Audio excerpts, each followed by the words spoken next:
Volatility, historical, implied, and realized.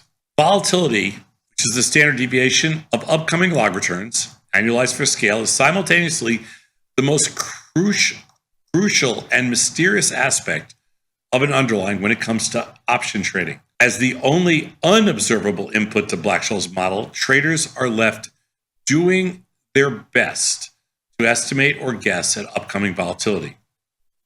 The most obvious thing is to use historical volatility. Examine the standard deviation of the recent log returns. Our guess is that this will continue. Alternatively, since current option prices are available information, the implied volatility that would cause these prices to match the Black-Scholes model can be used. Let's look at how historical and implied volatilities have behaved over the past 8 years in both the SPY and the Q. So we're comparing historical and implied. Let's go. And they're also testing your reading ability here, Sadnov, on that first slide. A lot of content. Well, there was two misspellings, and did it throw you off? It threw me off. But anyway, so the first slide. This is historical and implied volatility for the SPY, where we have the 30-day implied volatility in yellow and the 30-day historical volatility in blue. And the thing that should jump off this page at you is that implied should always be a little bit greater than historical, meaning what actually happens is going to be less than implied. If it wasn't the case, then nobody would ever sell an option. So if you look at, now you get those periods that you see between 20 and 21 when you had that big spike, and it's the opposite there for, let's call it a week or a month or something like that. You have to have those outlier moves too to quantify the reason why the yellow line is higher than the green line. Right. And so, right. I mean, you got to have it both ways is all I'm trying to say. You can't just have it one way. Well, the yellow is almost always going to be higher than the blue. Yeah. Because the yellow is the implied, and implied is going to be higher than actual. And that's how everything's priced. But occasionally you'll get some pretty wild blue lines. Yeah, I mean, you look at that just quickly going between friends here. In the 7 years, you've got maybe a handful, 5 or 6 times when the historical is higher than the implied. Exactly. And this is... You have to have those moments too, is all I'm trying to say. Yeah. This is the Q. This is the SPY. Let's go to the next slide, Beth, which will be the Qs. And this is the Qs. And you can see not much changes here. Right. You basically couldn't tell the difference between these. I mean, the Qs have a little bit more spikes in the blue, but it's really, the yellow outperforms. The blue has its moments. And, this shows why you want to sell implied and not historical. I mean, that's literally the reason why you want to sell implied.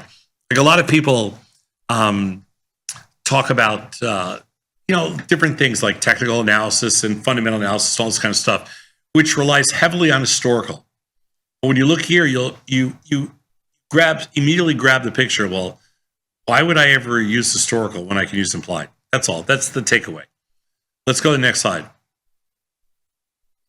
So we see that while historical and implied volatilities are closely tied, most of the time historical volatility is somewhat less than implied. The exception is when elevated historical volatility takes a longer time to come back down than implied. But which does a better job at anticipating the upcoming underlying movement? So we're going to add realized 30-day volatility to the charts. It's the magnitude of the log returns for the upcoming 30 days. So we're adding in realized volatility, 30-day realized. Let's go to the next slide. Understood. So we added one more column here, which is the red column, which is the realized upcoming volatility. As you can see here, there's plenty of times when the realized upcoming volatility outperformed. And that's why you have to keep powder dry. That's why you got to keep some cash available, because that's where when things get a little out of hand and funky, That's when size comes into check. I mean, that's really how you mitigate that type of risk. And when you look at it here, when you look at here for the Qs, that was for the SPY. When you look at the Qs here, it's even more exaggerated. And you can see here, there's plenty of times when the realized upcoming volatility, as shown in red, just blows everything else away. And those are the moments when there's the most panic, and those are the moments that you need to take advantage of the quickest and the most aggressively. So volatility is the most crucial yet mysterious quantity for option traders. But the two most natural and common ways to measure it, and historical, based on the previous price changes, or implied, based on the current option prices. So while spikes in both lag behind spikes in realized upcoming volatility, historical volatility takes longer to adjust.